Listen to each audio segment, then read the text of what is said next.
Are you an executive who has reached the ceiling in your current job, who has little time to dedicate to your career transition and need quick and practical advice? This is Happy Monday Executives, empowering executives in career transition, a weekly podcast providing you focused, actionable advice, insights, and powerful tips. With your career strategist guru, Isabelita Castillo. Welcome back to Happy Monday Executives, empowering executives in career transition.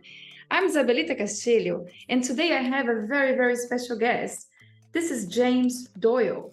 So with roots in aviation, over 2 decades of experience managing, scaling, and optimizing global supply chains, James is extremely passionate and proficient in globalization, international trade, supply chains, and their impact on business and inter-country relationships. He has represented several brands across the world and nations, including Emirates Airlines, Marks & Spencer, FedEx, Nespresso, Virgin Media, PwC, Bain, BCG, McKinsey, and several private equity organizations across Middle East, UK, and USA. Now, James, this is a lot. We're almost over already with the podcast, but you have a brilliant career, and I'm very intrigued to know, a little bit more about you and how we can add some value today to our executive audience. Okay, all right. Well, so the roots in aviation was a career change, and then I worked for a number of 3PLs, like big logistics companies, a retailer, Marks & Spencer. I had the honor of working for Emirates Airline, which is nice because you also represent the airline, you represent your own country as a British person, and also the UAE. So actually that's huge. Fantastic. And then since then, working along with a load of other companies on certain projects and programs. But yeah. So my curiosity, because your success is obvious, and now you're the CEO of a new company that you're probably going to talk a little bit about it. But what has made you be so successful? What is really required for an executive aspiring to reach the top, to really grow fast and be consistently successul? What could be that one advice you bring today? Well, the first one is you're never going to be consistently successful. I think that's it. You just have to accept that, it's like for aviation, the pilots can line up the aircraft and they can run down that runway 1,000 times and know what they're going to do. But that one time something goes off on the flight deck and says, you got to stop. All right. So I think that's the first thing to understand is not consistent. Actually, what I have learned over the years is just to maybe relax a little bit and always have a vision, always understand what's going on around you and things where you feel like you want to react. It's the most difficult thing in the world, but sometimes just taking a breath and stepping back.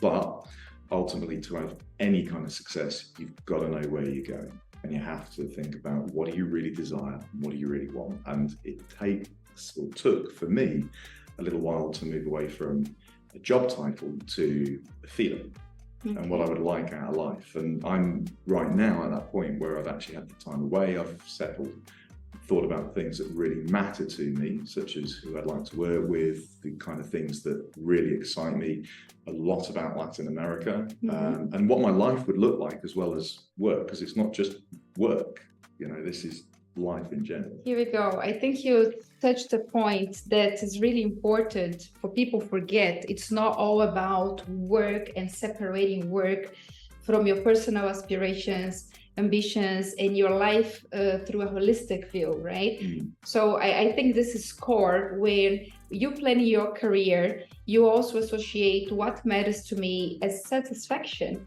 my personal life, and how does that affect my personal life on a daily basis.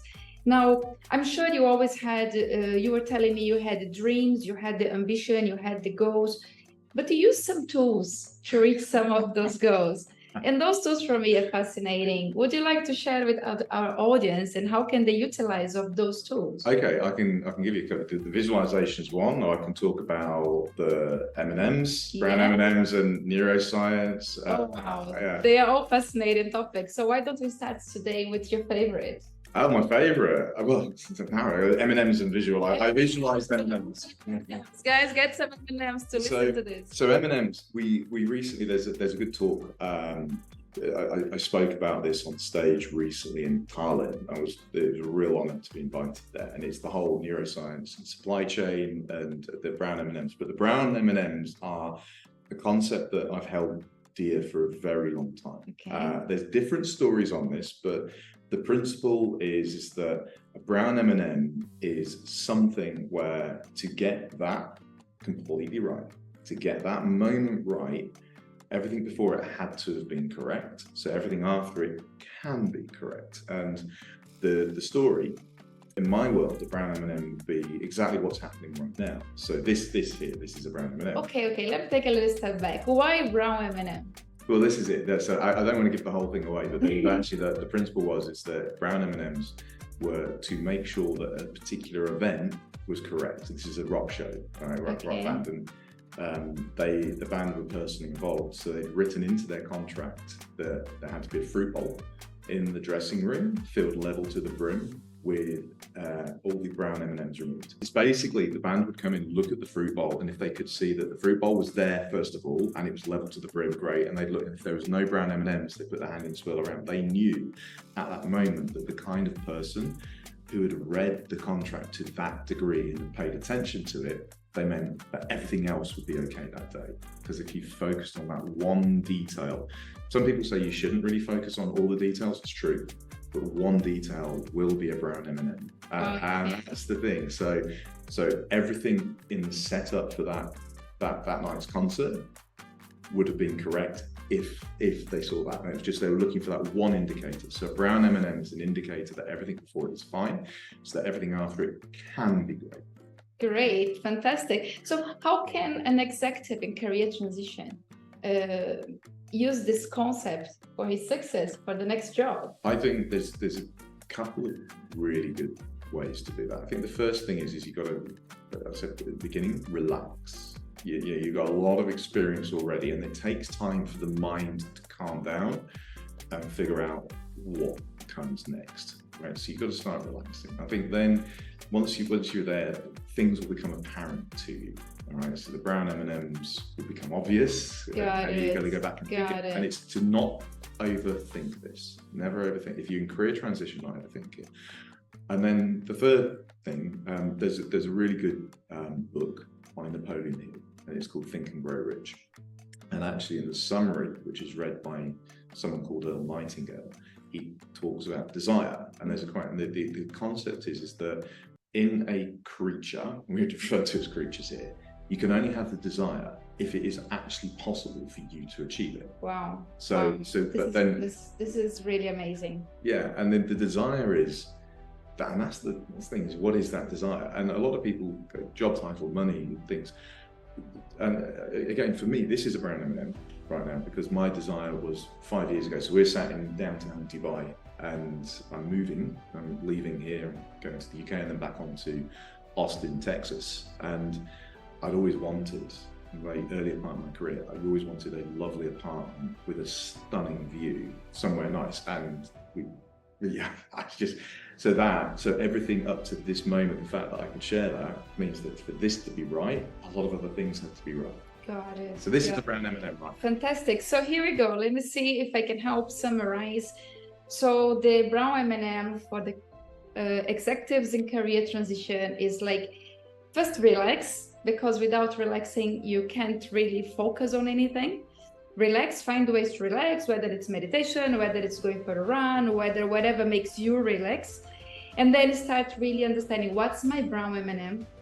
Would that be, I really want a title? There's nothing wrong with it. If you love titles, then there is something for you, according to James. If there is a wish, there is a desire, there is a reason you should pursue, because that's what's going to have that flame to go and get it. And then basically follow that desire and start visualizing and really believe in that, right? And then disconnect from the rest of everything else, because you can't be focused on everything else at the same time. Did I get it right? Completely. Okay. That's good. The visualization is the key thing. And it's funny because people have different ways of approaching mindfulness. And I think everyone said, I'm going to download an app, I'm going to sit there, I'm going to be quiet. It works different for different people. That's not for me. I go about it a slightly different way.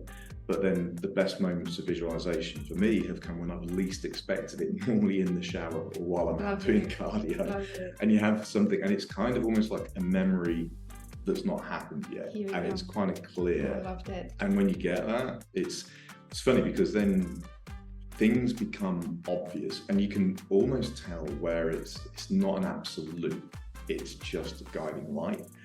And then you begin to build your strategy, and from that you can build your plan. And everyone has different ways of working.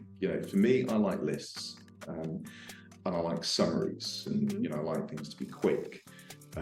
Other people like to understand all the detail. It's fine, whatever it is. There's no right and there's no wrong, but it's entirely having that visualization and knowing what you want to do, and then you tell yourself that regularly. That's the one thing we all have to do. Stick to it.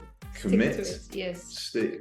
Trust the process. It's totally fine. Trust the process. For me, this is key. Oh, this is key, because you're going to have so many doubts. You're going to have maybe even interference of the external world, people telling you, maybe. So stick yourself to it until you get a better picture, right? I would say 100%. Because you can never be 100% life. Nothing is certain in this life. But if you have a picture, if you have a desire, if you have a wish, if you have something you want to do, go as much as you can until you can't no further. And then if you need to change direction, just do it. Totally fine. Yep. So a great case is like, if we make it very practical, it's like going to the gym.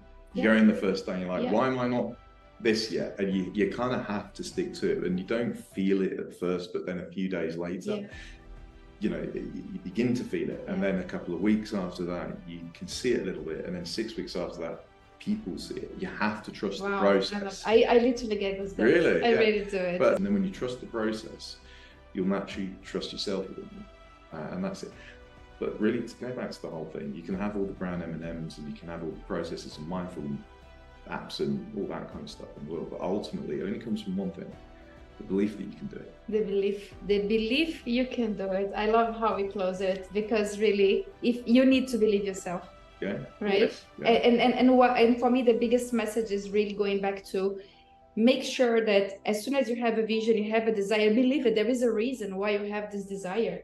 Just follow it. If it looks like nonsense, even if it means you should pack and leave to go somewhere but you don't know where it is, go to the airport, take your luggage, and you find out. Absolutely. And think about it positively. It's not no one should stop you. No, this is my choice and I'm going to do it. That's it. And people will be happy for you. Yeah. Only you can live your own life. Other people can imagine how that would be, but they're not you to know how you feel. So if you feels good, just go for it. Okay, James, I think we have so much more topics we could talk about. Maybe we come back for another episode, sure. Neuroscience. We do neuroscience, Yeah, let's talk about it maybe next time. We do that in Austin. You'll have to fly over. Well, maybe we do Brazil. Brazil. That's it. I'm in Brazil for a month now, 25th of July until August. Maybe you come to Brazil. Oh, yeah, I might be there. Maybe we do that. Fantastic. So guys, that's it. Now, please be that life creator. Follow those advices and create the reality you wish to see in your life. Thanks for watching, and until next time, you stay blessed. Thanks for coming. My pleasure. Thanks. Cheers. Never miss an episode. Never miss an opportunity. Follow Happy Monday Executives with Isabelita Castillo from any of your favorite podcast platforms. Thanks for listening, and we'll see you next time. Until then, stay blessed.